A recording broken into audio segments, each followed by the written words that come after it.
नवविश्वाचा हा निर्माता, नवविश्वाचा हा निर्माता, ब्रह्मा भाग्यविधाता, प्रभुवस्थानो ऐका त्यांची अद्भुत जीवन गाथा, अद्भुत जीवन गाथा. नवविश्वाचा हा निर्माता.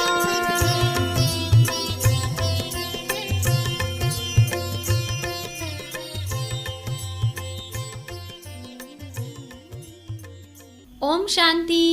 श्रोते हो, आज आपण ब्रह्माबाबांच्या जीवन कहाणीची 23वी कथा ऐकणार आहोत. कथेचे शीर्षक आहे गुणमूर्ती, ज्ञानमूर्ती, स्नेहमूर्ती, प्रिय बाबांचे आगळे जीवन. आता शिवबाबा आणि ब्रह्माबाबा अर्थात बाप दादा अव्यक्त रूपाने विश्व परिवर्तनाचे कार्य करू लागले.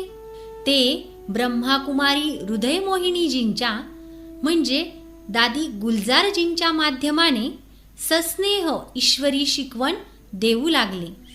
ब्रह्माबाबांनी साकार रूपात आपल्या व्यक्तिमत्वाची आणि कर्मांची छाप ब्रह्मावत्सांवर पाडली होती. ती कायमस्वरूपाची व अविस्मरणीय होऊन बसली. शिवबाबा तर सर्व कल्याणकारी, सर्व समर्थ, सर्व गुणांचे भांडार व परिपूर्ण आहेतच, पण ब्रह्माबाबांच्या जीवनातही आम्ही इतके महान गुण अनुभवित असू की त्यामुळे ते सर्वांहून वेगळे, प्रिय आणि अद्भुत व्यक्तिमत्वाचे प्रत्ययास येत. एवढेच नव्हे तर जे लोक त्यांच्या संपर्कात येत त्यांनाही त्यांच्या गुणांपासून इतकी प्रेरणा मिळे की ते सुद्धा पावन होण्यास प्रारंभ करीत. जणू काय परिसाच्या स्पर्शाने दगडाचे सोने व्हावे किंवा चंदन वृक्षाच्या आसपास असलेल्या वृक्षांनीही आपल्यात सुगंध भरून घ्यावा व सुगंध द्यावयास लागावे. ते अपार गुणरत्नांचे भांडार होते. त्यापैकी काही गुण असे होते. श्रोते हो, आपण ऐकणार आहोत आत्मिक दृष्टी. त्या अनेकानेक गुणांपैकी साकार बाबांमध्ये एक मुख्य गुण होता, तो म्हणजे आत्मिक दृष्टिकोन. हा गुण त्यांच्या व्यक्तिमत्वात प्रकर्षाने झळकत असे. त्यांच्या चारही बाजूंना पवित्रता पसरवीत असे, वातावरण शुद्ध करीत असे आणि लोकांच्या जीवनात परिवर्तन घडवून आणीत असे. बाबा सदैव आत्मिक स्थितीत राहून सर्व देहांमध्ये आत्माच पाहत. बाबांच्या ज्ञानसभेत छोटी मुलेही बसलेली असत, वृद्धही उपस्थित असत, खेडूतही असत आणि मोठमोठ्या शहरांमधून थाटामाटात राहणारे लोकही विराजमान असत. पण बाबा सर्वांना आत्मिक दृष्टीने पाहत. आपल्या सभेत आबालवृद्ध मंडळी बसलेली पाहून दुसऱ्या एखाद्या श्रेष्ठ वक्त्याच्या मनात विचार आला असता की माझी गहन तत्वे ह्या छोट्या मुलांना काय समजणार, किंवा ही अत्यंत वृद्ध व शक्तिहीन मंडळी माझी अमूल्य तत्वे ऐकून काय बदलणार. पण ही मंडळी सुद्धा आत्मेच आहेत हेच बाबा पाहात. कोणाची कर्मेंद्रिय रूपी उपकरणे अविकसित तर कोणाची जरा जर्जर असली तरी ह्या आत्म्यांचे येण केण प्रकारेण कल्याण करावयासच हवे असे बाबांना वाटे. ह्या आत्म्यांचे येण केण प्रकारेण कल्याण करावयासच हवे असे बाबांना वाटे. म्हणून ते अशा सरळ, सुबोध, स्पष्ट व सरसरित्या अत्यंत उच्च आध्यात्मिक तत्वे समजावून सांगत की आबालवृद्ध सर्व मंडळींना ती चांगल्या तऱ्हेने समजत व त्यांचे कल्याण होई. एवढेच नव्हे तर सभा संपल्यावर ते लहान वा थोर प्रत्येक शरीरधारी आत्म्याशी वेगळे बसून त्याला ज्ञानधनाने लाभान्वित करीत, त्याला पितृवत प्रेम देत, त्याच्या मनातील गोंधळ दूर करीत, त्याला आदी मध्य अंताची अवस्था ऐकवीत आणि यथायोग्य ईश्वरी सेवेस लावून आत्मिक स्थितीत स्थित करीत. बाबांची आत्मिक स्थिती इतकी उच्च व प्रभावशाली असे की त्यांच्याजवळ बसलेले लोक बहुधा असा अनुभव करीत की ते आपल्या देहापासून वेगळे होत आहेत. ते भार शून्यता किंवा हलकेपणा अनुभवीत आणि त्यांच्या मनातील अशुद्ध विचार नाहीसे होत. त्या दरम्यान त्यांची मने शुद्ध पुरुषार्थ व आध्यात्मिक जीवनाकडे झुकत आणि त्यांना आपली पतित अवस्था खटकू लागे. तसेच पावन होण्याची अंतप्रेरणा मिळे. बहुतेक लोकांना काही काळ या जगाची जाणीव राहत नसे. उलट त्यांचे डोळे जणू दिव्य दृष्टीने युक्त होऊन बाबांच्या चौफेर दिव्य आभा किंवा शुभ्र अव्यक्त प्रकाश बघत आणि त्यावेळचा अलौकिक अनुभव त्यांना इतका आवडे की या अवस्थेचा आपण रस घेतच राहावा असे त्यांना राहून राहून वाटे. त्यांना बाबांच्या भ्रुकुटींच्या मध्ये एक दिव्य ज्योत प्रकाशत असलेली दिसे आणि ते एक असे आत्मिक सुख व खरी शांती अनुभवीत की बस त्यातच ते टिकून राहू इच्छित. ते वातावरणात एक अभूतपूर्व स्तब्धता व पवित्रता यांची प्रकंपणे अनुभवीत आणि त्यात बाबा जेव्हा त्यांना सांगत की मुलांनो, तुम्ही आत्मे आहात, हे शरीर तर 5 तत्वांचा नश्वर पुतळा आहे, तेव्हा त्यांना त्या सांगण्याची साक्षात अनुभूती होई. असेही कित्येकदा घडले आहे की ज्या धर्माची व्यक्ती त्यांच्या पुढे आली तिला बाबांमध्ये आपापल्या धर्मसंस्थापकाचा साक्षात्कार घडला. बाबांची आत्मिक दृष्टी असल्याने ते निरनिराळ्या धर्मांच्या अनुयायांनाही आत्माच मानून त्यांच्याशी व्यवहार करीत. एकदा बाबांपाशी उत्तर प्रदेशच्या सेवा केंद्रातून आलेल्या एका गटात खान वंशातील एक मुसलमानही होता.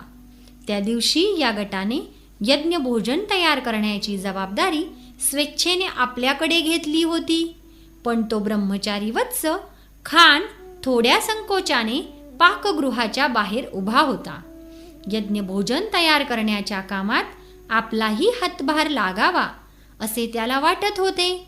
पण त्याच्या मनात विचार आला की भोजनाच्या पवित्रतेचे नियम पाळण्यात येतात, तेव्हा कदाचित पठाण असल्याने आपल्यास या कामी हात लावण्यास परवानगी मिळणार नाही आणि येथील पवित्र पाकगृहात आपला हात लागणे अनुचित मानले जाईल. दरम्यान स्वतः बाबा तेथे देखरेख करण्यास आले.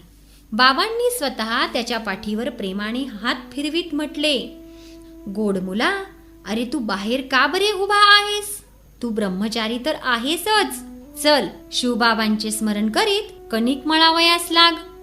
आ हा हा हा. त्याला फार आनंद झाला. त्याला कळून आले की दैहिक जन्मावर आधारलेल्या धर्माकडे पाहून येथे कोणताही भेद बाळगला जात नाही. उलट बाबा सर्वांना आत्मिक दृष्टीने पाहतात. तसेच मनात ईश्वर प्रेम आणि आचरणात ब्रह्मचर्य इत्यादी धारणांना महत्त्व देतात. त्याच प्रकारे आम्ही पूर्वी सांगितल्याप्रमाणे जेव्हा कॅथॉलिक ख्रिस्ती लोकांचे धर्मगुरू पोप भारतात आले होते तेव्हा सर्व लोक हा ख्रिस्ती धर्माचा सर्वोच्च अधिकारी भारतात आलेला आहे या दृष्टिकोनाने त्याच्याकडे बघत.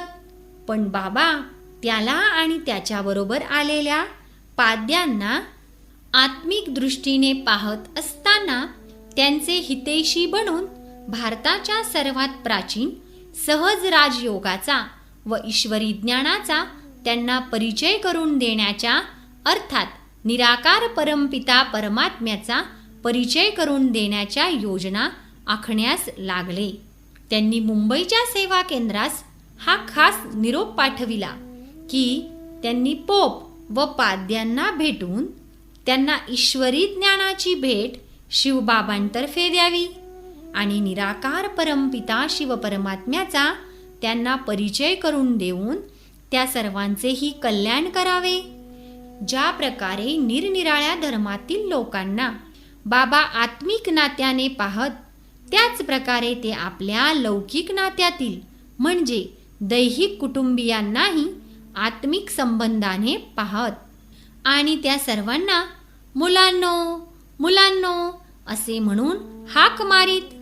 ह्या तसेच इतर परिस्थितीतही सर्वांना हे स्पष्ट दिसून येईल की बाबा दैहिक नाती व दैहिक जन्मावर आधारित धर्म ह्यांच्याही पलीकडे जाऊन आत्म्याच्या रूपात स्थित आहेत आणि शिवबाबांशी अतूट संबंध जोडून सर्व धर्माण परित्यज्य मामेकम शरणम व्रजम या ईश्वरी महावाक्यानुसार आत्मनिष्ठ स्थितीत राहून आचरण करीत आहेत. श्रोते हो, आपण ऐकणार आहोत बाबांचे सर्व हावभाव दिव्य आचरणाची चित्रे होती आणि त्यात प्रेम भरलेले होते. बाबांची कर्मे जी चालत्या बोलत्या चित्राप्रमाणे मनपटलावरून एकामागून एक जात येत असतात, ती सर्वच्या सर्व कोणत्या ना कोणत्या दिव्य गुणाचाच आलेख आहेत.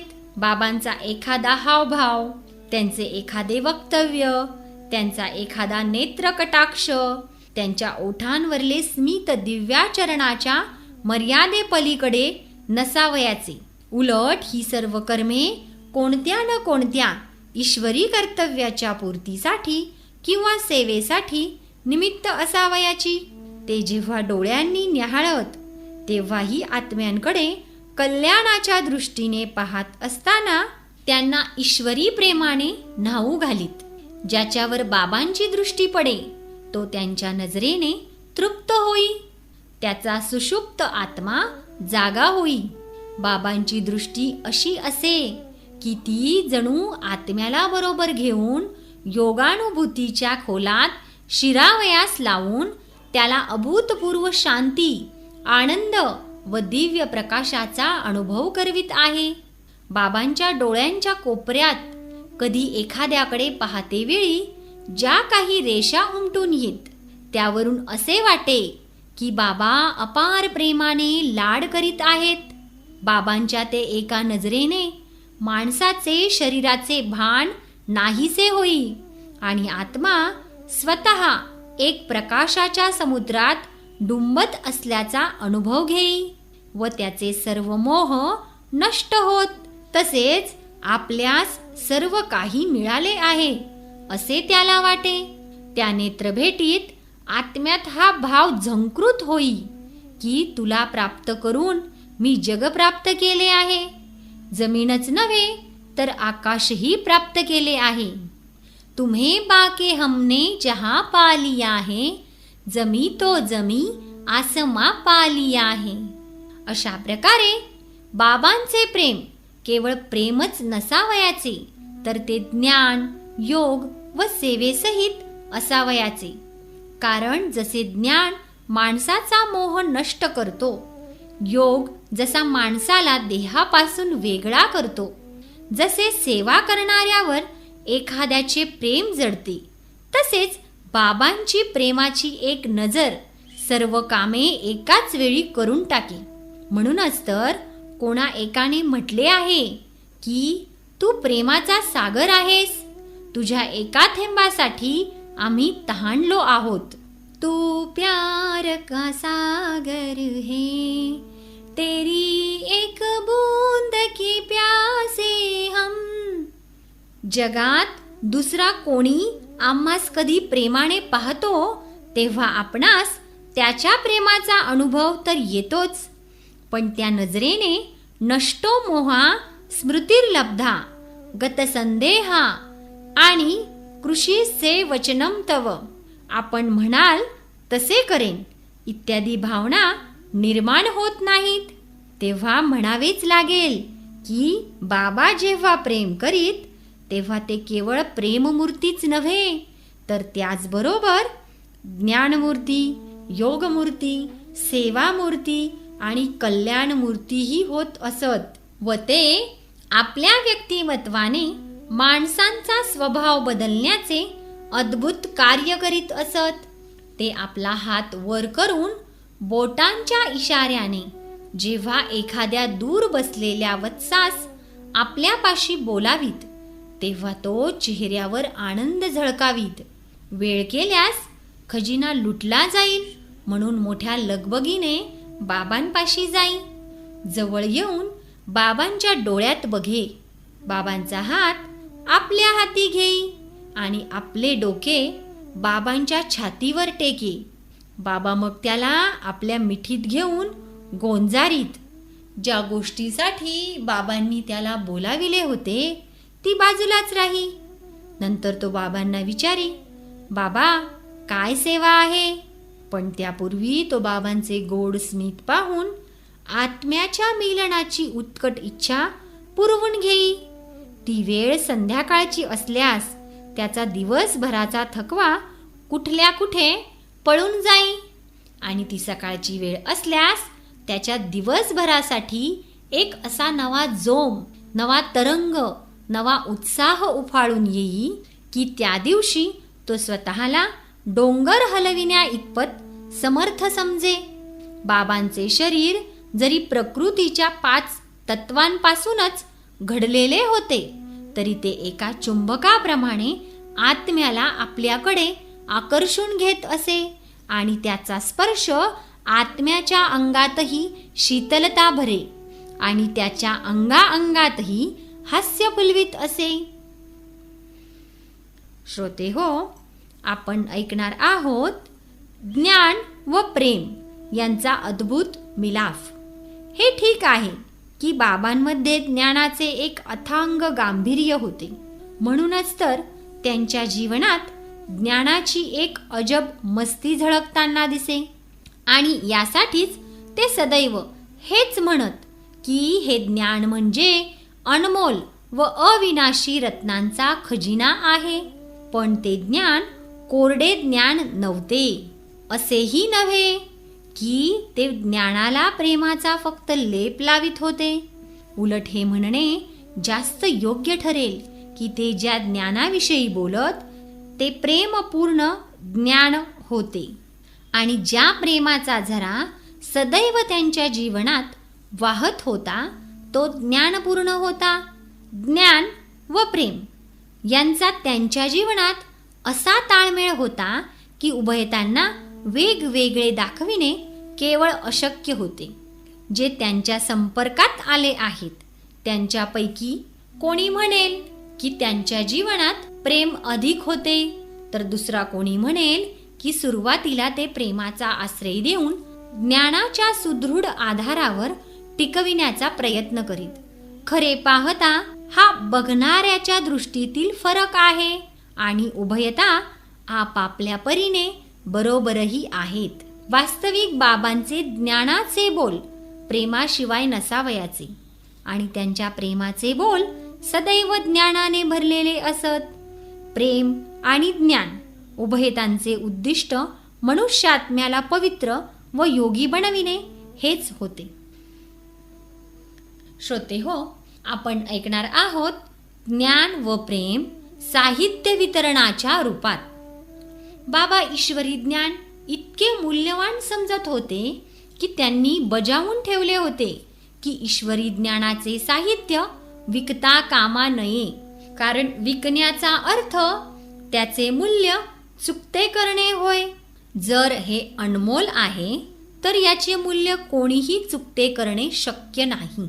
तसेच ते असेही म्हणत की हे ज्ञान सुंदराहून सुंदर रूपात उत्तमाहून उत्तम कागदावर छापण्यात यावे, कारण इतके उच्च कोटीचे ज्ञान रद्दी कागदावर छापून घेणे आणि त्याची स्वस्तात छपाई करून घेणे म्हणजे त्याचे मूल्य न समजणे होय.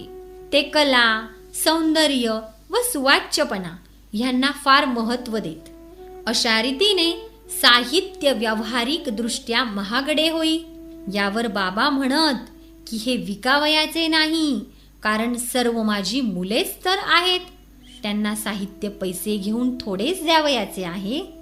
म्हणजे ज्ञानाबरोबर मनुष्यात्म्यांवरील त्यांचे प्रेमही तितकेच होते. त्यामुळे त्याचे पैसे घेऊ नका असे ते म्हणत. पण झाले असे की मनुष्यात्मारूपी मुले आपल्या अलौकिक पित्याच्या या प्रेमास पात्र ठरू शकली नाहीत. जेथे जेथे आम्ही मेजावर साहित्य ठेवीत असू तेव्हा लोक ते उचकटून टाकीत आणि पुस्तकाच्या कित्येक प्रती उचलून घेऊन जात. तरी सुद्धा बाबांचे प्रेम कमी झाले नाही. बाबांनी याला प्राप्तीचे साधन बनविले नाही. उलट कोणीही आत्मा यापासून वंचित राहू नये यासाठी हे व्यक्तिगणिक वितरित करण्याची शिकवण दिली. या व्यतिरिक्त बाबांनी कित्येक अलौकिक प्रकारही सांगितले. जेव्हा इंग्रजी भाषेत खरी गीता छापण्यात आली तेव्हा बाबांनी तिच्या प्रारंभी एक सूचना जोडण्याचा आदेश दिला. त्यात लिहिले होते की यात ज्ञानाचा अनमोल खजाना आहे. या पुस्तकासाठी छपाई व कागदावर जितका खर्च करण्यात आला तितकीच किंमत या पुस्तकाची ठेवण्यात आली आहे. वाचून हे कोणास पसंत नाही पडले तर ते सुस्थितीत परत करून आपले पैसे परत घ्यावेत. ते इतके मोठे पुस्तक होते आणि त्याची किंमतही इतकी कमी होती की ते घेणारे लोक आश्चर्यचकित होत.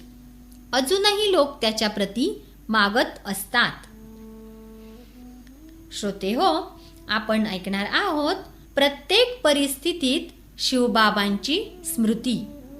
बाबांच्या जीवनाचे एक मुख्य वैशिष्ट्य म्हणजे ते स्वरूपनिष्ठ होते. शिवबाबांच्या अंगसंग राहण्याची त्यांना इतकी सवय झाली होती की ते उभयता क्वचितच वेगळे होत असत. जेव्हा ते जेवण घेत तेव्हा त्यांच्याबरोबर भोजन करणाऱ्या वत्सांना म्हणत, हे बघा, हा हात तर याचा आहे. पण शिवबाबा या हाताने या मुलाला किती प्रेमाने भरवीत आहेत. हा ब्रह्मा शिवबाबांचा मुरब्बी मुलगा आहे ना. जेव्हा ते स्नान करीत तेव्हा कोणी येऊन म्हणे की बाबा ट्रंक कॉल आहे, तेव्हा बाबा म्हणत, मुला त्यांना सांग की बाबा शिवाला अभिषेक करून हा आलोच. कधी ते असे अनुभवित की ते आंघोळ करीत नसून त्यांच्या शरीरात जे शिवबाबा आलेले आहेत त्यांना पाण्याने अभिषेक करीत आहेत. आणि कधी त्यांना असे वाटे की आई वडील ज्याप्रमाणे आपल्या मुलाला आंघोळ घालतात त्याप्रमाणे शिवबाबा त्यांना आंघोळ घालीत आहेत. अशा प्रकारे त्यांना देहाचे भान राहत नसे आणि देहाशी संबंधित कर्मातही ते शिवबाबांना विसरत नसत. अशा रीतीने बाबांचे शिवबाबांवर असे काही ज्ञानयुक्त प्रेम होते की ते हर परिस्थितीला निमित्त बनवून त्यांच्या स्मृतीत राहत. ते जेव्हा प्रसाद वाटत तेव्हाही विचारित, काय शिवबाबांचे स्मरण केले आहेस का? आणि जर एखादी अडचण पुढे आली तर म्हणत की शिवबाबांचे स्मरण करा तरच पुरुषार्थात पूर्णत्व येईल. ज्याप्रमाणे एखाद्या छोट्या मुलाला सकाळी उठताच आईची आठवण होते आणि त्याच्या तोंडून सहजगत्या आई आई हे शब्द निघतात, किंवा ज्याप्रमाणे एखाद्या प्रौढ व्यक्तीला आपल्या कुटुंबाची आठवण कायम असते, तसेच ब्रह्माबाबांना शिवबाबांची प्रेम विवश स्मृती कायम असावयाची. त्यामुळे ते शिवबाबांचीच चर्चा करीत. एकदा बाबा शरद ऋतूत वत्सांसहित डोंगरावर फिरावयास गेले होते. तेथून परत येईपर्यंत धुके इतके वाढले की 2 फुटांवरील रस्ताच दिसून येत नव्हता. सर्वजण धुके कमी होण्याची वाट पाहत थोडा वेळ थांबले, पण धुके कमी झालेच नाही. तेव्हा बाबांनी हसत संदेशीला म्हटले, ध्यानावस्थेत जाऊन बाबांना सांग की परतावयाचे आहे. तेथे सर्वजण आमची वाट पाहत असतील, पण रस्ताच स्पष्ट दिसत नाही. संदेशी अव्यक्त स्थितीत ध्यानावस्थेत गेली आणि तिने बाबांना ही गोष्ट ऐकविली. असो, तो एक वेगळाच किस्सा आहे. परंतु प्रस्तुत प्रसंगी त्याचा उल्लेख करण्याचा हेतू हा आहे की लौकिक स्थूल परिस्थितींनाही बाबा शिवबाबांच्या स्मृतीचे निमित्त बनवित. बस बाबा बाबा गोड बाबांचीच स्मृती त्यांच्या मनात कायम असे. ज्याप्रमाणे दोन जिवलग मित्र, छोटी मुले रात्री झोपण्यासाठी आपापल्या घरी जातात आणि सकाळ होताच पुन्हा एकमेकांना त्याच्या घरातून बोलावून अभ्यास करणे, खेळणे वगैरे सुरू करतात, त्याचप्रमाणे बाबा शिवबाबांशिवाय राहूच शकत नव्हते. ते उभयता सारी रात्रही एकमेकांपासून वेगळे होत नसत. पहाटे 2:30-3 वाजता बाबा उठतच, पण ते म्हणत असत की मी बाबांबरोबरच झोपतो. प्रेमाचे व स्मृतीचे किती विलक्षण हे नाते. ब्रह्मा बाबा कसे शिवमय होऊन गेले होते याविषयी आम्ही बोलत होतो. ज्या दिवशी सकाळी नैवेद्य दाखवावयाचा असेल त्याच्या आदल्या रात्री झोपण्यापूर्वी बाबा संदेशीला बोलावीत आणि सांगत, बाबांना अगदी मनापासून व अत्यंत प्रेमाने निमंत्रण दे आणि सांग की उद्या नैवेद्याचा स्वीकार करा. ज्यावेळी बाबा असे सांगत असत त्यावेळी बाबांचे नेत्र, बाबांचा चेहरा आणि त्यांचे हावभाव बघता बघता बदलत. हे शब्द बाबा केवळ औपचारिकरित्या वापरीत नसत, तर त्यामागील भावनांचे स्वरूप होऊन शिवबाबांकडे दृष्टी वळवीत अगदी अंतःकरणापासून म्हणत. बाबा जेव्हा हा संदेश देण्यास सांगत असत तेव्हा कित्येकदा प्रस्तुत लेखकही तेथे हजर असे आणि त्याचेही मन करी की संदेशीने माझीही आठवण बाबास द्यावी. तेव्हा मनातील भाव जाणून बाबा संदेशीला म्हणत, बाबांना सांग बरं का की जगदीश बाळही फार फार आठवण काढीत होता. असे म्हणून ते गोड स्मित करीत. अशा प्रेमभऱ्या डोळ्यांनी माझ्याकडे पाहात की न राहून मी बाबांना मिठी मारी आणि बाबाही मला आपल्या मिठीत घेत. नंतर जेव्हा मी बाबांकडे पाही तेव्हा हीच जाणीव होई की प्रेमाने मला गोंजारीत असतानाही स्वतः बाबा शिवबाबांच्या स्मृतीत आहेत. कारण त्यांच्या मुखकमलातून हे शब्द निघत, बाळ तू बाबांना जास्त स्मरतोस की बाबा तुला जास्त स्मरतात.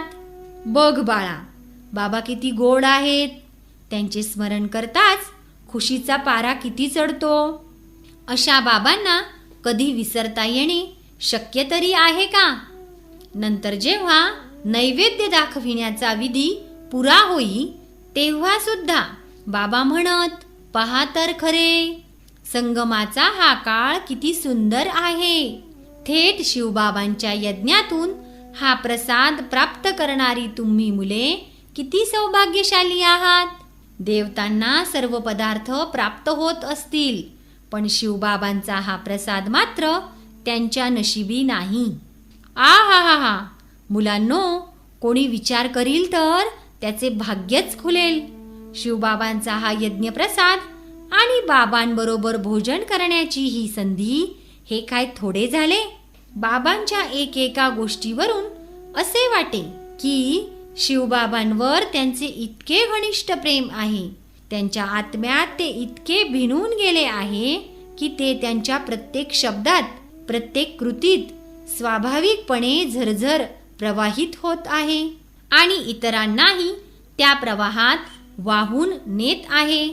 अशा वेळी कधी बाबा म्हणत की मी त्यांची सजनी आहे, नंतर कधी असेही म्हणत की मी त्यांची पत्नी आहे, कधी ते म्हणत मी त्यांचा मुरब्बी मुलगा आहे.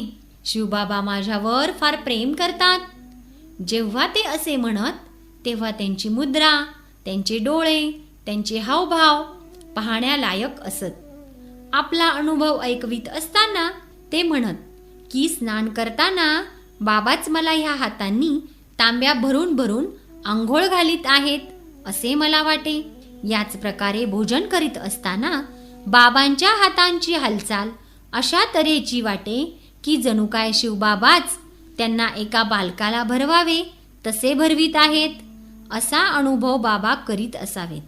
खरोखर त्यांचे इतके प्रेम होते की दोन्ही बाबा अंगसंग राहत. जगात निरनिराळ्या देशांमधील अशा कित्येक प्रसिद्ध प्रेमकथा ऐकविण्यात येत असतात. त्यांचे अनुवाद देशोदेशी निरनिराळ्या भाषांतून झालेले आहेत. पण असे अतूट, एकरस, निर्मळ, सर्वांगीण व सर्वोच्च प्रेम कधी ऐकण्यास, वाचण्यास व कल्पना करण्यास मिळालेले नाही आणि मिळणारही नाही.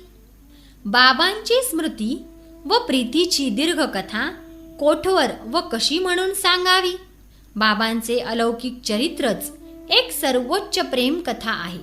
ज्याप्रमाणे एखादी प्रेयसी किंवा प्रियकर आपल्या प्रीतिभोजनासाठी आपले सर्वस्व लुटू देतो, त्याप्रमाणे बाबांनी या प्रीतीच्या दारात प्रवेश करताच पहिल्याच क्षणी ते केले. आपण मीराबाईंची भजने ऐकतो की ती कृष्णाबाई प्रेमवेडी झाली होती आणि तिने लोकमताची पर्वा केली नाही. पण बाबांच्या जीवनगाथेत तर प्रेमाचे ते रूप सर्वांगीणरित्या प्रफुल्लित झालेले दिसते. बाबांनी त्या ईश्वर प्रेमापायी केवळ लोकमताची पर्वा केली नाही, तर जगात जितक्या म्हणून रूपात वा संबंधात प्रेम प्रकट होते, त्या सर्व संबंधात शुद्ध प्रेमाची एक तीव्र धारा बाबांच्या जीवनात पहावयास मिळते.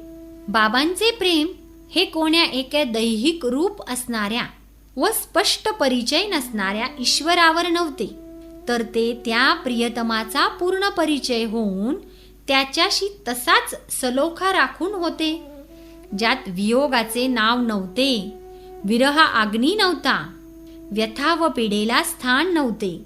उलट माधुर्य, लालित्य आणि आत्मीयतेचा परमोत्कर्ष होता. सारा दिवस अशरीरी शिवबाबांचे मनन चिंतन, स्मरण, गुणानुवाद, संकीर्तन इत्यादी करीत करीत ते देहभान व मायापाश यांच्यापासून अलग होत गेले आणि त्यांची स्थिती अशी होत गेली होती की देहात असूनही ते नव्हते. त्यांची झोपही उडाली होती. उलट त्यात सुषुप्तीचा अंश तर नाममात्र उरला होता, किंवा कदाचित इतकाही नव्हता, कारण त्यातही ते विश्वसेवेची स्वप्ने पाहत आणि शिवबाबांशी बोलत बसत. त्यांच्या या योगारूढ सदा प्रज्वलित ज्योती समान अवस्थेचा सुपरिणाम म्हणजे जेव्हा कोणीही त्यांच्या जवळ येऊन बसे, तेव्हा त्यांची योगदीप शिखा त्या व्यक्तीची ज्योती प्रज्वलित करी. कोणी त्यांच्या डोळ्यात पाही, तेव्हा तो या जगापासून कुठेतरी दूर एका सूक्ष्म सुखमय लोकात जाऊन पोहोचे. कोणताही प्रयत्न केल्याशिवाय त्याला एका पिसासारखा हलकेपणा अनुभवास येई. किमान पक्षी त्या वेळेपुरती त्याच्यातील देह व संदेहाची भावना नाहीशी होई. त्याचा दृढमूल झालेला मनोविकारही शांत होई आणि त्याला एक अचिंत्य, अवर्णनीय शांतीचा अनुभव होई. कोणाला तर बाबांच्या मुखमंडलावर व त्याच्या भोवताली प्रभामंडळ दिसू लागे आणि ते तो पाहतच राही. थोडक्यात म्हणजे बाबांच्या केवळ सानिध्याने सांगितल्या विना मुकस्थितीतही बाबा कोणते कर्तव्य करीत आहेत व कोणती सृष्टी स्थापन करीत आहेत हे कळून येई आणि मनात हाही विचार येई की अशी आत्मस्थितीची अवस्था किंवा देहापासून वेगळेपणाची स्थिती मोठी गोड असून सहजच होऊ शकते. श्रोते हो, आपण ऐकणार आहोत साधेपणा, बचत व सदाचार. बाबा साधेपणाचा एक उत्तम आदर्श होते. ते एका जुन्या पद्धतीच्या छोट्याशा खोलीत राहत. तिचे छतही पक्के बांधलेले नव्हते. ते पत्र्यांनी आच्छादिलेले होते. याच खोलीत ते आगंतुक लोक, पाहुणे व वत्स ह्यांना भेटत व पत्रेही लिहित. येथेच येऊन त्यांना कोणी आपली मनस्थिती सांगे, चर्चाही करी व सल्लाही घेई.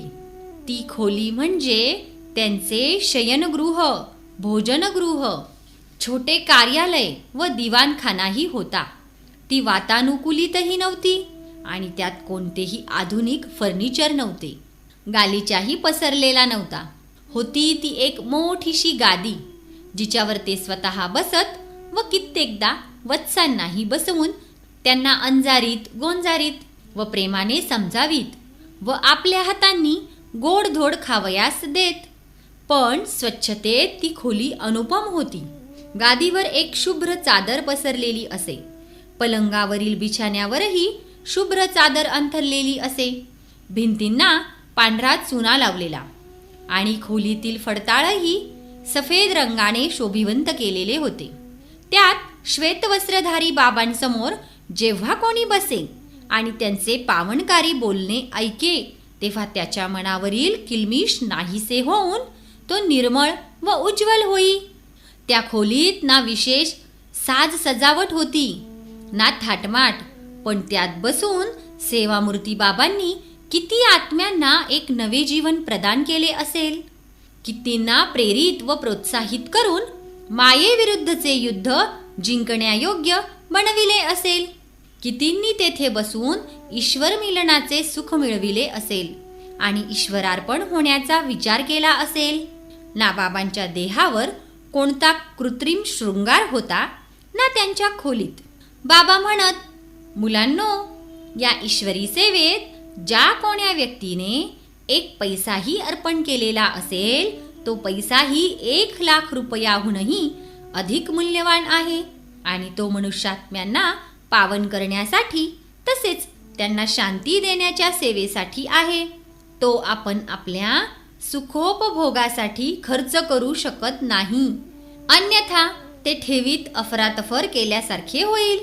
त्याचवेळी पांडव भवनात एक नवीन घर बांधून झालेले होते. त्यात अनेकानेक खोल्या होत्या. कित्येक वत्स बाबांना म्हणाले, बाबा, आता आपण त्यापैकी एखाद्या खोलीत का नाही येत? तेव्हा बाबा म्हणाले, मुलांनो, आता तर हे जगही सोडावयाचे आहे, तेव्हा ह्या खोलीचे काय घेऊन बसला आहात? नरकातून आता स्वर्गास जावयाचे आहे.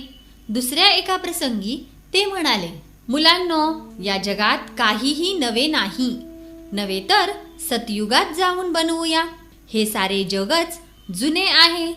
शिवबाबांनी जुने शरीर घेतले आहे. आपला योगही पुरातन आहे, तेव्हा खोलीसुद्धा जुनीच ठीक आहे असे म्हणून ते स्मित करीत व प्रेमाने म्हणत की नवे घर तर तुम्हा उपयुक्त सेवा करणाऱ्या सिकिलध्या मुलांसाठी प्रेमाने बांधलेले आहे. बाबा लाडक्या मुलांना तेथे राहावयास लावून खुश होतात. कधी बाबा असेही म्हणत, बाबा तर मुलांना सुख देण्यास आले आहेत. बाप हा मुलांचा सदैव सेवक असतो, म्हणूनच लौकिक बापही मुलांना जन्म देऊन त्यांच्यासाठी आयुष्यभर कमवीत असतो आणि त्यांना वारसा देत असतो. बाबाचे जे काही असते ते मुलांसाठी असते, तेव्हा हे घरही तुम्हा मुलांसाठीच आहे. हा बाप तर विश्वसेवक आहे ना. सेवक तर सेवकांच्या जागेत राहतात. नव्या घरात मालक राहतो आणि तुम्ही तर बालक तेच मालक आहात. अशा प्रकारे बाबांचा त्याग, सेवा व साधेपणा यांची कथा ती काय सांगावी. त्यांचा आहार अल्प, खर्च अत्यल्प आणि त्यांची सेवा अविश्रांत व त्यांच्या प्रेमाची छाप वज्रलेप होती. ते चांगुलपणा, सज्जनपणा, आदरातिथ्य आणि सत्कार यांचे आदर्श देवता होते.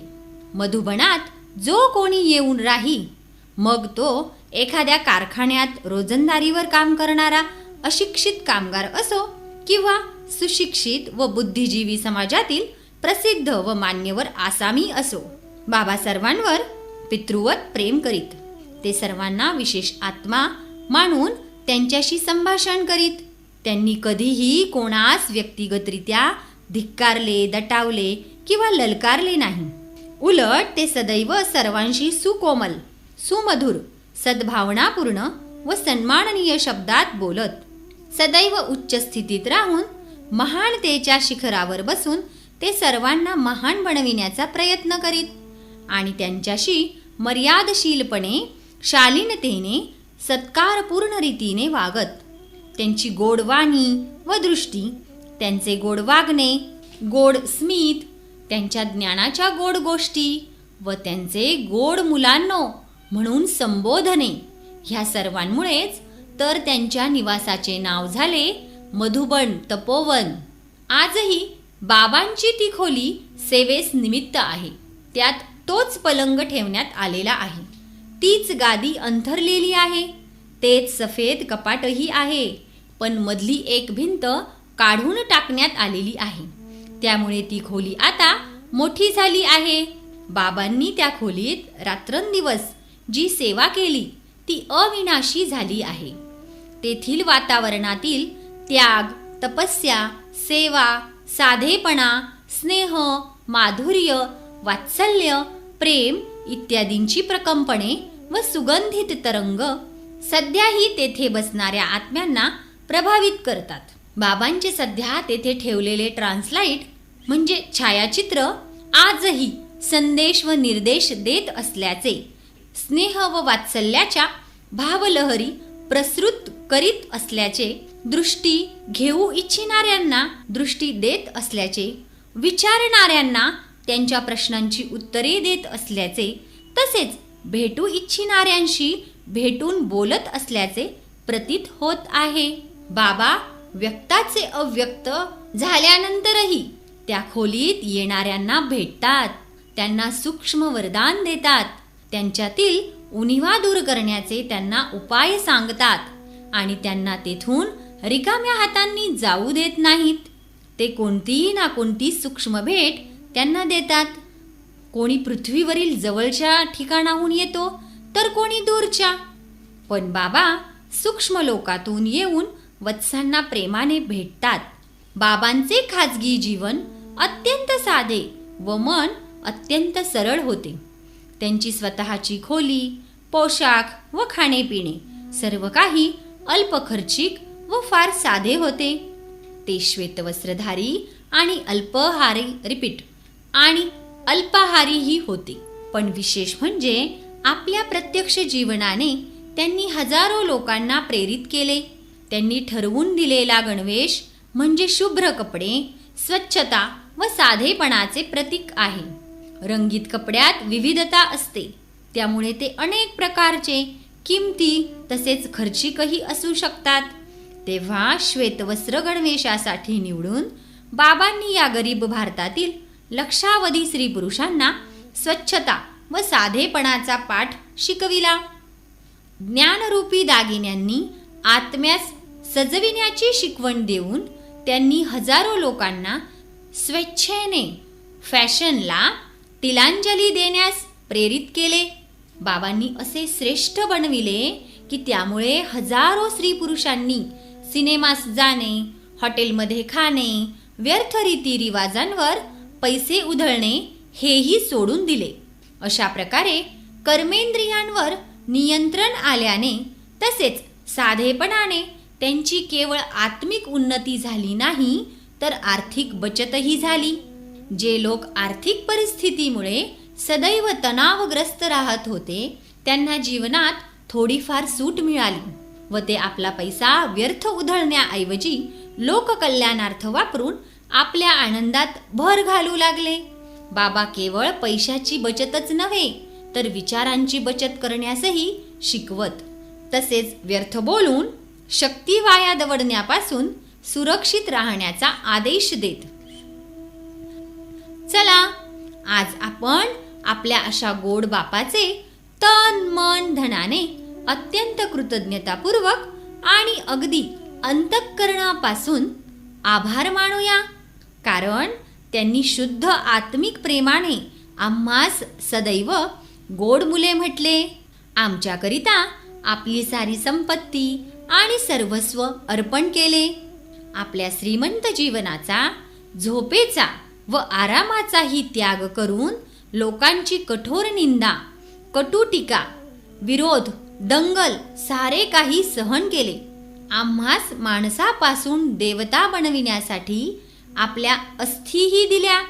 ज्यावर उभारलेला शांतीस्तंभ आज आम्हास साऱ्या जगाला शांती देण्याची प्रेरणा देत असून आमच्यात सेवा, त्याग, तपस्या व ऐक्याचे नवे प्राण फुंकत आहे. श्रोते हो, आपण ऐकणार आहोत सर्वांचे शुभचिंतक.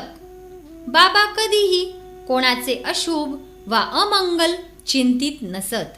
इतरांनाही ते सदैव हीच शिकवण देत की कधी कोणाचे अकल्याण चिंतू नका आणि तोंडाने अशुभ बोलू नका. आम्ही पूर्वीच सांगितल्याप्रमाणे बाबा असे सांगत की जेव्हा एखाद्या जिज्ञासू व्यक्तीला तुम्ही ईश्वरी ज्ञान ऐकवू लागता तेव्हा तिच्यासाठीही प्रथम मनातल्या मनात शिवबाबांचे स्मरण करीत म्हणा. शिवबाबा कसेही करून ह्या आत्म्याला सुद्धा ज्ञान समजून घेऊ द्या, हिच्याही अंतरात्म्याचे कवाड उघडू द्या आणि हिचे कल्याण हो. नंतर जेव्हा तुम्ही योगात बसता तेव्हा त्या अवस्थेत त्या व्यक्तीलाही आपल्या अंतदृष्टीच्या समोर आणून तिचे मन निर्मळ व्हावे आणि ईश्वरी ज्ञानाचे बीज तिच्यातही अंकुरावे, यासाठी तिला योगाचे दान द्या. पहा तर खरे, साकार ब्रह्मा बाबा कुठल्या थरापर्यंत सर्वांचे शुभचिंतक होते. बाबा केवळ नव्या आलेल्या जिज्ञासूंचेच शुभचिंतक होऊन त्यांच्यावर परिश्रम घेण्याचा आदेश देत नसत, तर जे लोक काही काळ ज्ञान घेत राहून नंतर कोणत्या न कोणत्या परिस्थितीमुळे किंवा चंचलतेमुळे ज्ञान सोडून निघून जात, त्यांच्याबद्दलही बाबा म्हणत, मुलांनो, पुन्हा पुन्हा त्या लोकांपाशी जाऊन त्यांना आळस किंवा अज्ञान निद्रेतून कोणीतरी जागे करीत रहा. ईश्वरी ज्ञान सोडून ते बिचारे जातील तरी कुठे? त्यांचे कल्याण कसे होईल? जरी आज ते मायेने आच्छादित होऊन किंवा एखाद्या पूर्वसंस्काराच्या अधीन होऊन या अनमोल ईश्वरी ज्ञानाचा लाभ घेत नसतील, परंतु तुमच्याकडून संदेश, स्मृती, ताकीद, निमंत्रण इत्यादी मिळत राहिल्यास कधी ना कधी या कलियुगी दुःखमय जगाकडून ठोकर खाऊन जागतीलही. म्हणून बाबा सांगत की तुम्ही मुले आपले कर्तव्य करीत राहा. बाबा इतके विशाल हृदयाचे व शुभचिंतक होते की ज्या माता मुलींना त्यांचे लौकिक नातलग ज्ञानाचा लाभ घेण्यास जाऊ देत नसत किंवा त्यांचा छळ करीत, त्यांनाही बाबा म्हणत, जरी त्या लोकांनी तुमच्यावर अपकार केला असेल, तुमच्याशी अन्यायाने वागून छळ केला असेल, तुमच्यावर अत्याचार केले असतील, तरी तुम्ही त्यांची ज्ञानसेवा करून तसेच त्यांना योगाचे दान देऊन त्यांचे कल्याण करण्याचा प्रयत्न करीत राहा. मुलांनो, तुम्ही त्यांचा तिरस्कार करू नका. ते बिचारे परमपित्याला ओळखत नाहीत आणि ब्रह्मचर्य इत्यादींचे महत्त्वही जाणत नाहीत, म्हणून अज्ञानामुळे ते तुमच्यावर अत्याचार करतात. पण तुम्ही सदैव त्यांचे शुभचिंता. शेवटी एक दिवस त्यांचाही आत्मा जागा होईल. पहा बरे, बाबा दुःख देणाऱ्या लोकांचेही शुभचिंतक राहण्याची शिकवण देत. सर्वांचे शुभचिंतक होऊन बाबा रात्र रात्र जागूनही मनुष्यात्म्यांना पावन तसेच योगयुक्त करण्यासाठी त्यांना ईश्वराचा परिचय करून देण्याच्या योजना तयार करीत आणि सदैव लोकांची ज्ञानसेवा करण्याची कोणती ना कोणती नवी रीत व नवी योजना शोधून काढीत. कधी ते वत्सांना म्हणत की शिवबाबांच्या मंदिरात जाऊन शिवभक्तांना शिवबाबांचा परिचय काय आहे ते सांगा. कधी ते श्रीकृष्णाच्या भक्तांना श्रीकृष्णाच्या पुनरागमनाचा संदेश देण्यास वत्सांना प्रेरित करीत, तर कधी ते अन्यमते अवलंबिणाऱ्यांना दुसऱ्या रीतीने ईश्वर परिचय देण्यासाठी साधन व विधी सांगत. शिवरात्री, रक्षाबंधन, जन्माष्टमी, नवरात्री, दसरा, दिवाळी, होळी इत्यादी सर्व सणांच्या प्रसंगी विशाल उत्सव आयोजित करून आणि लोकांना आमंत्रणे देऊन बाबा त्यांना त्या समयी जागृत करण्याचा कार्यक्रमही ठेवीत. विविध व्यवसायातील तसेच इतर धर्मातील वा पंथातील प्रत्येक माणसाला समजावून सांगण्याची पद्धतही ते शिकवीत. जीवनाचा कोणताही असा पैलू नसेल आणि समाजाचा असा कोणताही प्रश्न राहिला नसेल ज्यावर त्यांनी ज्ञानप्रकाश टाकला नसेल. हे सर्व ते यासाठी करीत की कोणत्याही गोष्टीवर चर्चा होत असे किंवा कोणताही प्रसंग असो त्याच्याशी संबंध जोडून लोकांना ईश्वरीय ज्ञान देणे शक्य व्हावे. बाबांना लोककल्याणाची इतकी जाणीव असे की ते सर्वांना हेच सांगत, मुलांनो, कोणतेही असे कर्म वा वक्तव्य करू नका ज्याचे अनुकरण केल्यास एखाद्याचे अधःपतन होईल. ते स्वतः सदैव शुभचिंतक होऊन सेवेत मग्न तर राहतच आणि वत्सांनाही सांगत, पहा मुलांनो, भक्त त्या भगवंताला आळवीत आहे, तर येथे या सृष्टीवर येऊन भगवंत आपले कर्तव्य करीत आहे. त्या भक्तांचे आळवणे तुम्हास ऐकू येत नाही काय? जरा एकांतात जाऊन बसा, मग तुम्हाला कळेल की ते बिचारे त्या भगवंताच्या किंवा परमात्म्याच्या भेटीसाठी किती तळमळीने त्यांना आळवीत आहेत.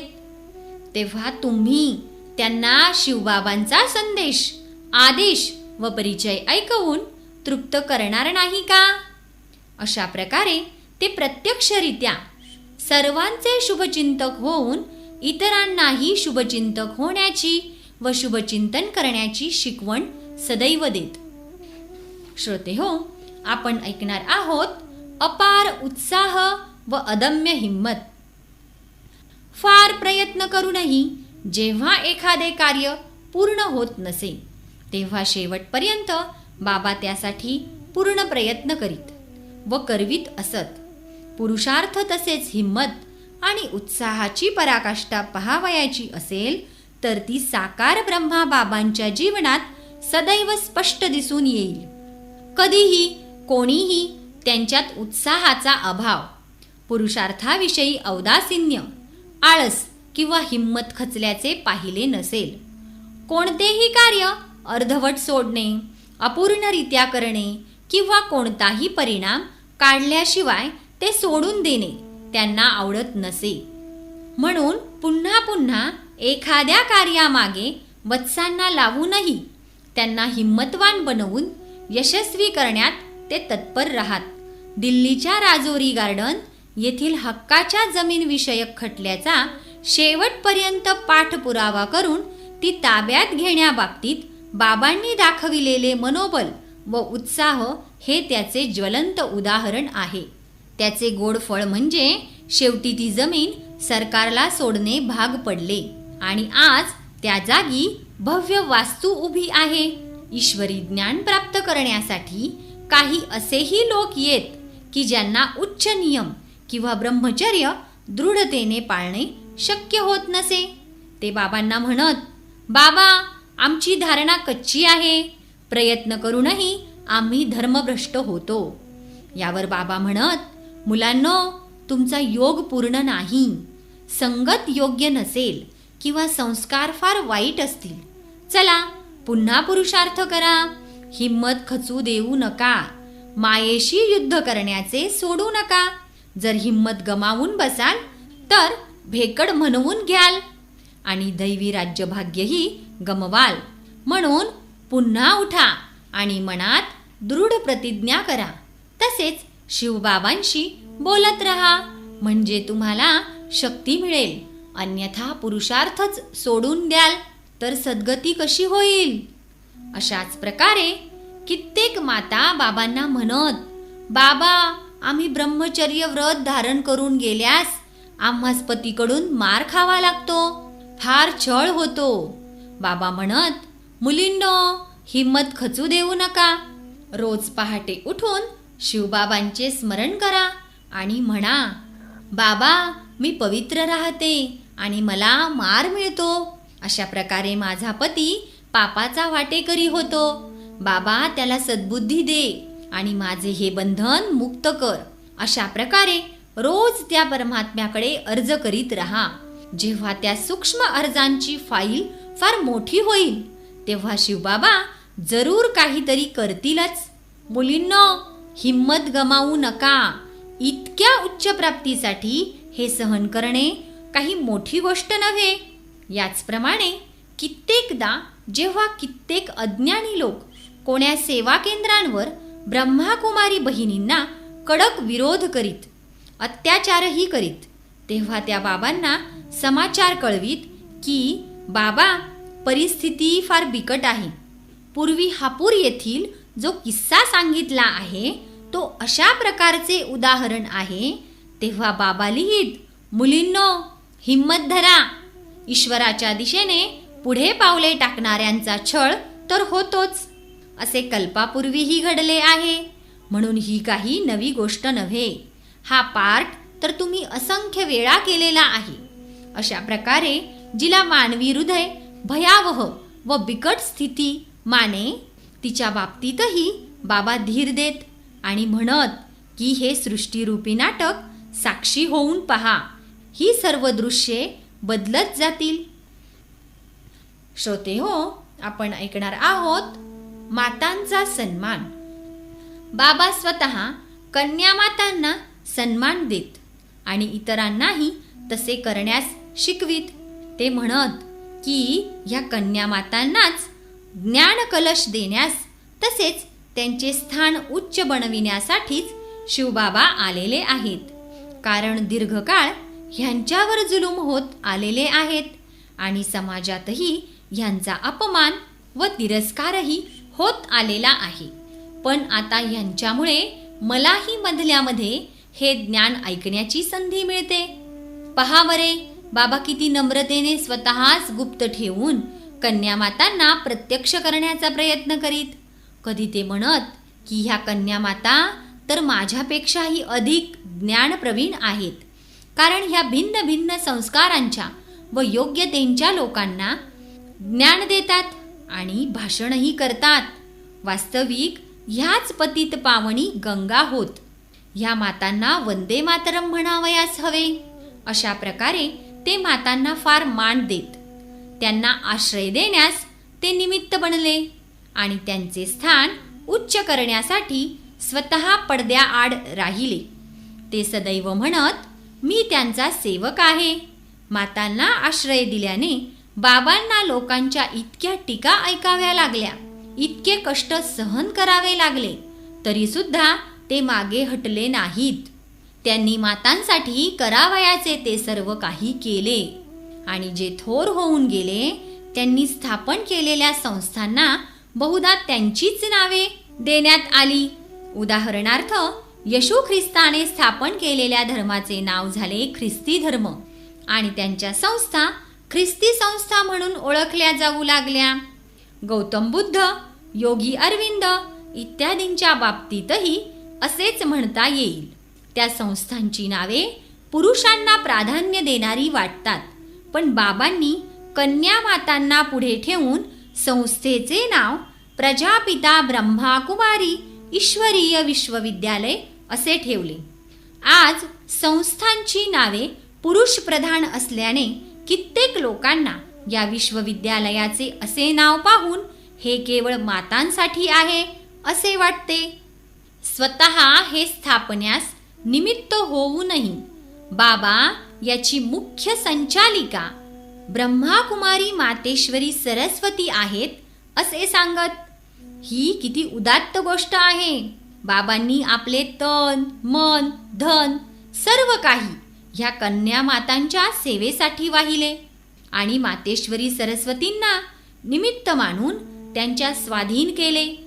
आज भारत व विदेशात मिळून सुमारे 1800 ईश्वरी सेवा केंद्रे व उपसेवा केंद्रे कन्या माता ईश्वरी मार्गानुसार चालवित आहेत. मातांसाठी इतके उच्च कार्य आजपर्यंत कोणीही केलेले नाही. इतक्या मोठ्या संख्येने कोणीही त्यांना पवित्रतेच्या मार्गाने नेऊन असे महान बनविले नाही. श्रोते हो, आपण ऐकणार आहोत साधनांच्या पावित्र्याकडे लक्ष. कार्य संपन्न करण्यासाठी बाबा नेहमी उच्च साधन स्वीकारित. ते कधीही ज्ञान विरुद्ध किंवा खालच्या दर्जाचे साधन ना स्वीकारीत ना स्वीकारू देत. जर त्यांनी मनात आणले असते तर या चांगल्या कार्यासाठी त्यांना अमाप धन मिळू शकले असते. पण त्यांनी सदैव हा नियम आपल्यासमोर ठेवला की ज्यांच्या जीवनात ब्रह्मचर्याची धारणा नसेल, तसेच जे ईश्वरी योगाने युक्त नसतील, अशा लोकांकडून धन घेता कामा नये. ब्रह्माकुमारी बहिणींना त्यांच्या लौकिक नातलगांनी धनादेश पाठविण्याचे, तसेच या संस्थेच्या प्रशंसकांनी धनदान देण्याची इच्छा प्रकट करण्याचे कित्येक प्रसंग समोर आले. पण आपले जीवन पवित्र व योगयुक्त बनविण्याचा पुरुषार्थ न करणाऱ्या त्या लोकांकडून पैसा घेण्याचे बाबांनी साफ नाकारले. या नियमामुळे बरेच लोक बहुधा हाच प्रश्न नेहमी विचारित की यज्ञाचा खर्च कसा चालतो किंवा पैसा कुठून येतो. पण बाबांनी सदैव या सर्वांना समर्थपणे तोंड दिले, पण साधन शुचितेचे उच्च तत्व सोडले नाही. मनात आणले असते तर ते सर्वांकडून दान स्वीकारू शकले असते आणि धर्मप्रेमी लोकांकडून वर्गणीही जमा करू शकले असते. पण बाबा सदैव त्यापासून दूर राहिले आणि वत्सांनाही तसे करण्यास त्यांनी मनाई केली. बाबा म्हणत की ईश्वरी कुळातील संतान होऊन वर्गणी मागणे योग्य नव्हे. इतरांची सेवा करून त्यांना पवित्र बनविल्याशिवाय त्यांच्याकडून आर्थिक सेवा घेणे हे ज्ञानोचित नव्हे. म्हणून जे लोक ज्ञानाच्या नियमानुसार आपले जीवन घडवितात, केवळ त्यांच्याचकडून तुम्ही आर्थिक सहकार्य घेऊ शकता, आणि ते सुद्धा त्यांनी तशी इच्छा दर्शविल्यास. अशा रीतीने बाबा कोणतेही कार्य करण्यासाठी निकृष्ट अथवा भ्रष्ट आचरणाचा अवलंब करण्याचा किंवा हिंसाचाराचा अथवा अपशब्दांचा आश्रय घेण्याचा निषेध करीत. बाबा म्हणत, तुमचे उद्दिष्ट आणि ज्ञान जसे उच्च आहे, तसेच तुम्हाला साधनही सदैव उच्चच वापरावयास हवे. वीणेचा मधुर स्वर घेऊन सापही वशीभूत होतो, तर ईश्वरी ज्ञानाच्या गोड आलापाने तुम्ही लोककल्याणार्थ कामही नाही का करू शकणार. मुलांनो, जर तुम्ही योगयुक्त अवस्थेत स्थिर होऊन आत्मिक दृष्टी देत पवित्रतेच्या नियमांनुसार वागत हे सर्वोच्च ईश्वरी ज्ञान कोठेही मोठ्या मधुरतेने सांगाल, तर तुमच्या बोलण्याला अशी काही धार चढेल व तुमची अव्यक्त शक्ती असे कार्य करील, तसेच शिवबाबांकडून तुम्हाला अशी शक्ती मिळेल की जर ते कार्य होण्यात कल्याण असेल तर ते होणारच. पण निकृष्ट साधनाचा तुम्ही कधीही अवलंब करू नका. श्रोते हो, आपण ऐकणार आहोत सदा स्नेही व सदा सहकारी. बाबा सर्वांना इतका काही स्नेह व सहकार्य देत की त्याचे वर्णन करता येणे शक्य नाही. बाबा म्हणत, मुलांनो, ज्याप्रमाणे एखाद्याचा फॅमिली डॉक्टर असतो, तेव्हा कुटुंबातील कोणीही व्यक्ती आजारी पडल्यास इतर मंडळी निसंकोच होऊन त्या डॉक्टरांचा दरवाजा खटखटावतात. त्याचप्रमाणे मीही तुमचा आत्मिक फॅमिली डॉक्टर आहे. तुम्हाला एखादा आत्मिक रोग झाल्यास, कोणतीही समस्या उभी राहिल्यास तुम्ही माझ्याकडे येऊ शकता. अशा प्रकारे सर्वांना त्यांची मनस्थिती विचारून त्यांना हर प्रकारे मदत करीत ते रोज वर्गात सांगत, मुलांनो, स्थूल वा सूक्ष्म कोणतीही सेवा असेल तर संकोच करू नका. आपल्या या पित्याला सांगा. ते प्रत्यक्षरित्या सर्वांना इतके काही प्रेम मार्गदर्शन देत आणि त्यांच्या अडचणी सोडवीत की सर्वांना हाच आमचा खरा बाप व मित्र आहे असे वाटे. एकदा कोण्या एका गावातून काही लोकांचा एक गट आबू येथे बाबांकडे मुक्कामास येऊन राहिला होता. अकस्मात एके रात्री पाऊस पडून थंडीही जास्त वाजू लागली. ते सर्व लोक एका तंबूत झोपले होते. झोपेतच बाबांना जागे होण्याचा विचार आला. बाबा उठले व लगेच त्या तंबूत गेले. ते सर्व बाबांना पाहून आश्चर्यचकित झाले की यावेळी वृद्ध शरीरधारी बाबा थंडीत का आले आहेत. बाबा म्हणाले, मुलांनो, सर्वजण चला, बाबांच्या खोलीत जाऊन झोपा. जागा थोडी जरी असली तरी रात्र काढता येईल. बाबा सर्वांना आपल्या खोलीत घेऊन आले. सर्वांच्या मनात विचार आला की पहा, सर्वांकडे बाबा किती लक्ष देतात. अनेकांच्या जीवनात न जाणो किती संकटे आले असतील, परंतु आपली सर्व लौकिक व पारमार्थिक विघ्ने दूर करण्यासाठी ते मनमोकळे करून बाबांचाच सल्ला घेत.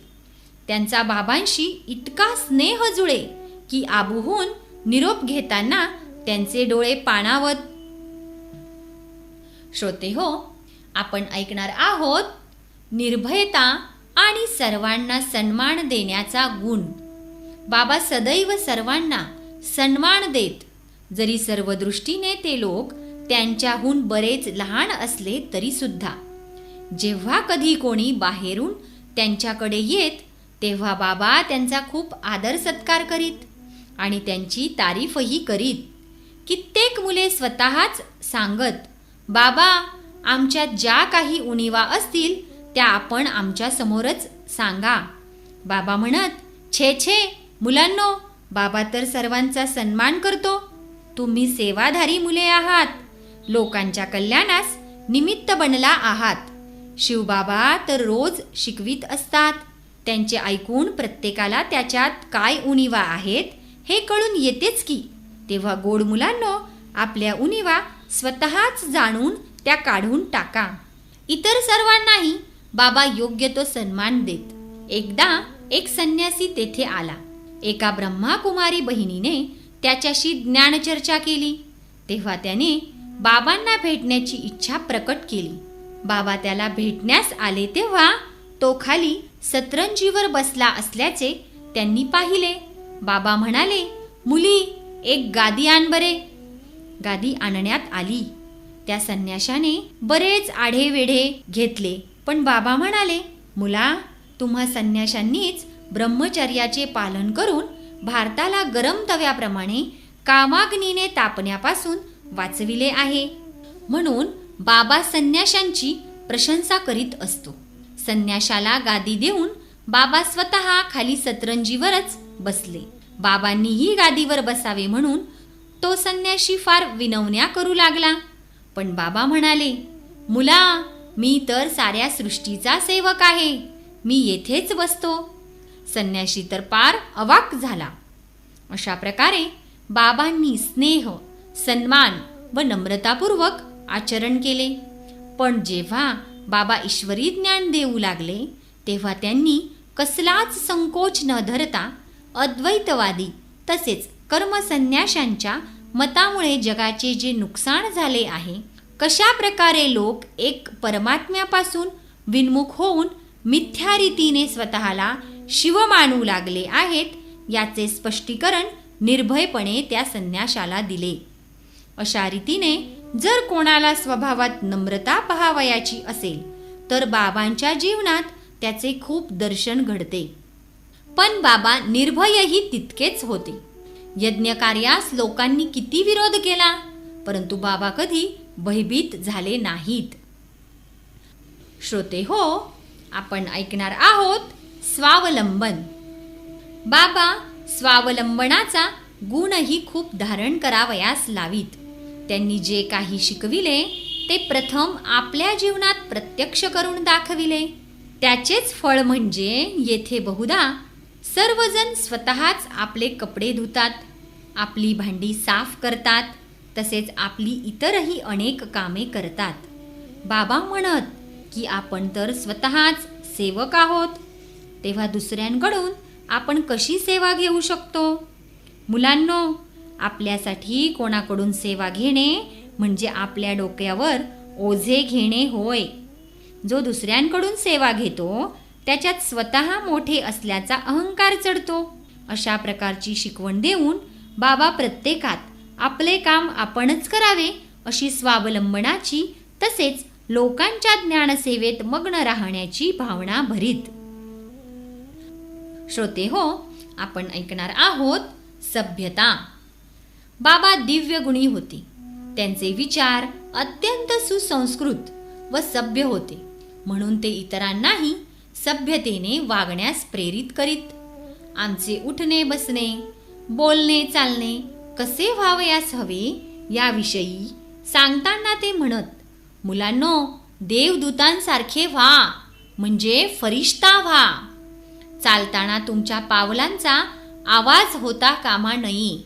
बोलाल तेव्हा गोड स्मित करून, अत्यंत सहनशील होऊन हळू आवाजात बोला. हसताना खो खो आवाज येता उपयोगी नाही. हास्य ओठांपर्यंतच मर्यादित असावयास हवे. तुमच्या सर्व कार्यात हालचाल असावी, बोलणे फारसे नसावे. सभ्यतेने व उदात्ततेने बोला, कारण तुम्ही सर्व सर्वोत्तम ईश्वरी कुळाचे तसेच भावी देवकुळाचे आहात. वर्गात कधी कोणी जांभई दिली तर बाबा ते अशिष्ट तसेच सभेच्या नियमाविरुद्ध असल्याचे सांगत, आणि जर कोणी वर्ग चालू असताना मध्येच उठून गेला तर त्यालाही बाबा समजावून सांगत की आपल्या अशा वागणुकीने कित्येकांचे लक्ष आपल्याकडे वेधून त्यांचा बुद्धियोग तोडण्यास निमित्त बनणे हे मोठेच अपकृत्य होय. अशा रीतीने बाबा देवदूतांसमान सभ्य होण्यास शिकवीत आणि आपल्या जीवनानेही तशी प्रबळ प्रेरणा देत असत. श्रोते हो, आपण ऐकणार आहोत विनोद.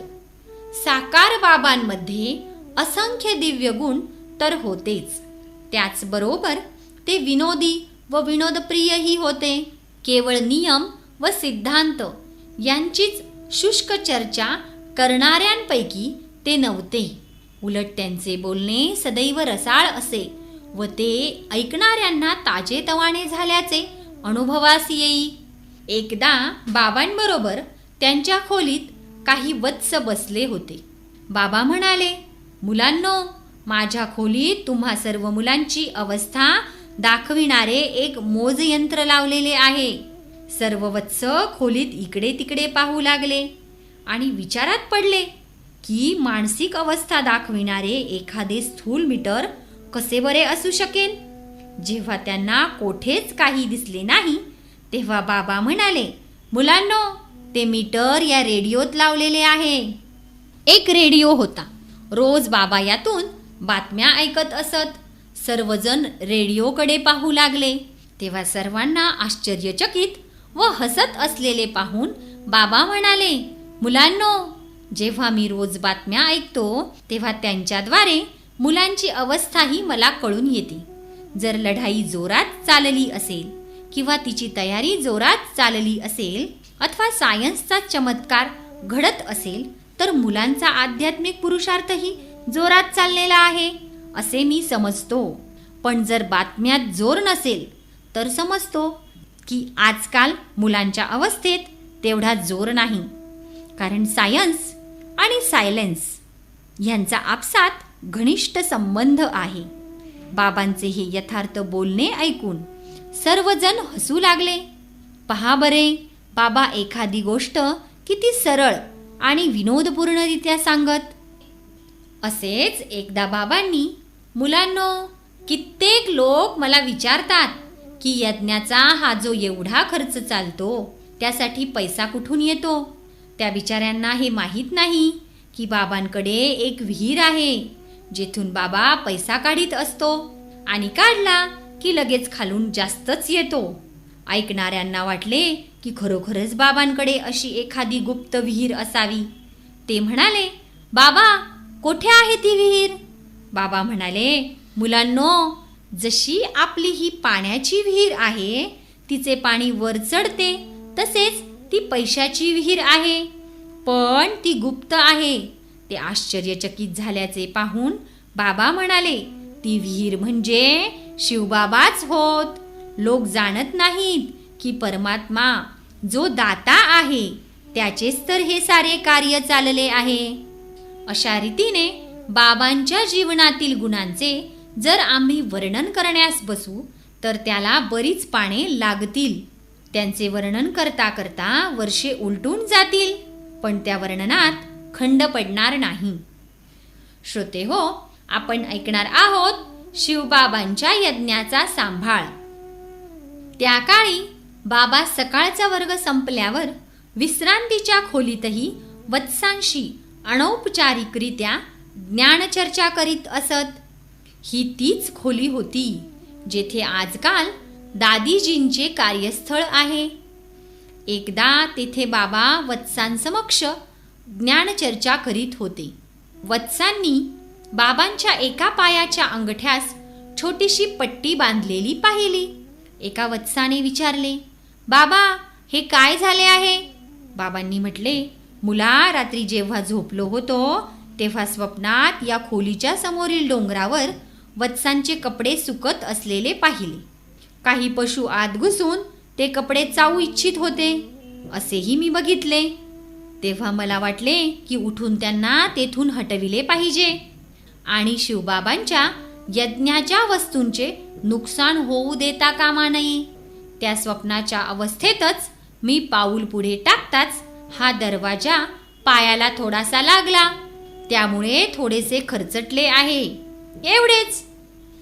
मुलांनो, जो थोडाफार हिशेब आहे तो तर समोर येणारच व चुकतूक होत जाणारच. आम्हा ब्राह्मणांना या यज्ञाच्या प्रत्येक वस्तूचा सांभाळ तर करावयासच पाहिजे ना. मुलांनो, तुमच्या चुकीमुळे शिवबाबांच्या यज्ञातील कोणत्याही वस्तूचे नुकसान होऊ नये म्हणून बाबा प्रत्येक गोष्टीकडे लक्ष देत असतो. यासाठी बाबा वेळ काढून येथे एखादी फेरी मारून कोणती वस्तू व्यर्थ तर जात नाही ना हे पाहत असतो. अशा रीतीने बाबा केवळ प्रीतिपूर्वक स्मरण व ज्ञानात रमण करीत नसत तर कर्तव्य करण्यातही कोणाच्याही मागे राहत नसत. उलट सर्वांहून अधिक त्यांचेच सेवा व यज्ञ कार्याकडे लक्ष असे. म्हणजे शिवबाबांवर त्यांचे जे घनिष्ठ प्रेम होते तेच त्यांना कर्म करण्यासही प्रवृत्त करीत असे. श्रोते हो, आपण ऐकणार आहोत अद्भुत समतोलपणा. बाबांच्या जीवनात ज्याप्रमाणे ज्ञान व प्रेमाचा अद्भुत ताळमेळ होता त्याचप्रमाणे प्रत्येक बाबतीत समतोलपणाही होता. देही अभिमानी होण्यावर ते पूर्ण भर देत होतेच, पण देहस्वास्थ्य आणि देहाचा सांभाळ याकडे दुर्लक्ष करण्यास सांगत नव्हते. हो, हे मात्र आवर्जून सांगत की वारंवार शारीरिक अस्वास्थ्याची चर्चा करून आपण आपले श्वास व्यर्थ गमावता कामा नयेत. कारण आज जेथे प्रकृती तमोप्रधान आहे आणि आपण अज्ञान काळात पापेही केलेली आहेत, तेथे रोग व व्याधी कदाचित लागतीलही. तेव्हा त्यांच्यातच मनबुद्धी गुंतवून ठेवल्यास आपण शिवबाबांच्या स्मरणासाठी वेळ काढूच शकणार नाही. म्हणून ते म्हणत की मुलांनो, औषध व आशीर्वाद दोघांचाही फायदा करून घ्या आणि आजारी अवस्थेतही योग विसरू नका, अन्यथा देह अभिमानाचा संस्कार दृढ होत जाईल. हे शरीर मूल्यवान आहे, याच्याद्वारे ईश्वरी सेवा करणे शक्य व्हावे व तुमच्या योगरूपी पुरुषार्थात विघ्ने पडू नयेत म्हणून शक्यतो ते निरोगी ठेवण्याचा प्रयत्न जरूर करा. बाबांची आत्मनिष्ठेची जी स्थिती होती आणि त्यावरील जी प्रीती होती ती त्यांच्या प्रत्येक बोलण्यात व प्रत्येक कर्मात झळकत असे. येथवर की बाबांनी देहत्याग करते वेळीचा जो अनुभव अव्यक्त झाल्यानंतर सांगितला होता त्यावरूनही त्यांच्या जीवनात त्याची पराकाष्ठा स्पष्ट दिसून येते. आता आम्ही त्यांच्या त्या अनुभवाचा तसेच त्यांच्या प्रेमाचा उल्लेख करणार आहोत. तर श्रोते हो, पुढील भागात आपण ऐकणार आहोत प्रेमळ आठवणी. ओम शांती.